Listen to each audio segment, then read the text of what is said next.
Bonjour à tous et bienvenue sur la chaîne Vulgaris Santé, chaîne qui s'attache à faire de la vulgarisation en santé, plus spécialement en anatomie et en physiologie.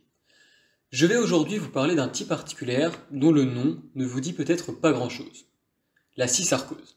Alors, qu'est-ce qu'une cysarcose? Le terme cysarcose vient du grec syn, signifiant jonction, et de sarkos, signifiant la chair, la masse charge. C'est donc un type un peu spécial d'articulation. En effet, une articulation correspond à l'union de deux os par un tissu mou et a la capacité fonctionnelle de permettre le mouvement entre ces deux os.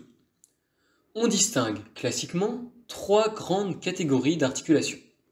Les articulations fibreuses, unies par du tissu fibreux, les articulations cartilagineuses, unies par du tissu cartilagineux, et les articulations asynoviales, unies par une capsule qui délimite une cavité articulaire contenant du liquide synovial.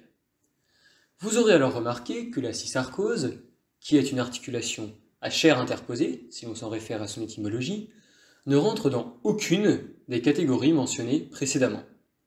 En effet, les os dans une cysarcose ne sont ni unis par une capsule articulaire, il n'y a pas de cavité articulaire, ce n'est pas une articulation asynoviale, ni par un tissu cartilagineux, il ne s'agit pas d'une articulation à cartilage, ni par un tissu fibreux, il ne s'agit pas d'une articulation fibreuse.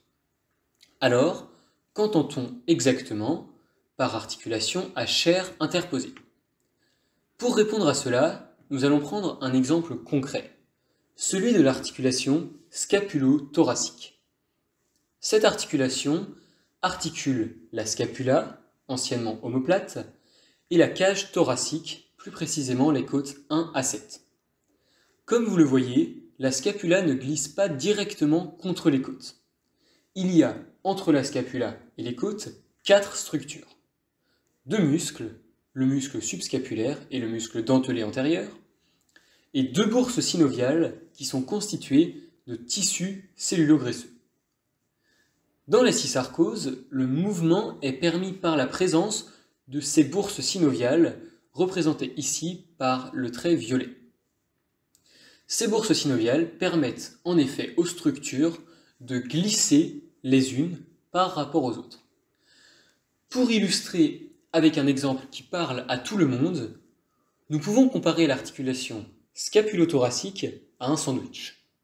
Il y a de part et d'autre les tranches de pain, que l'on assimilera pour l'exemple aux os, soit la scapula et les côtes, et à l'intérieur une tranche de jambon, que l'on assimilera pour l'exemple aux muscles dentelés antérieurs.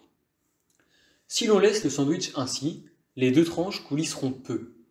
En revanche, si l'on ajoute une épaisse couche de beurre sur chaque tranche de pain, que l'on assimilera pour l'exemple au tissu cellulo-graisseux, alors une tranche de pain glissera plus facilement par rapport à la tranche de jambon et indirectement par rapport à l'autre tranche de pain. Le mouvement sera possible grâce au plan de glissement créé par le beurre.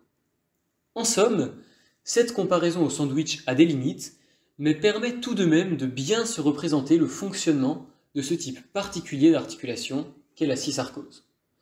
Pour conclure, les cysarcoses sont des articulations à part qui mettent en contact deux os par l'intermédiaire de muscles et de bourses synoviales, et dont le mouvement est permis par le glissement des os et des muscles par rapport à ces bourses synoviales. J'espère que cette vidéo vous a plu. Je vous retrouve prochainement pour aborder un nouveau sujet qui devrait vous intéresser.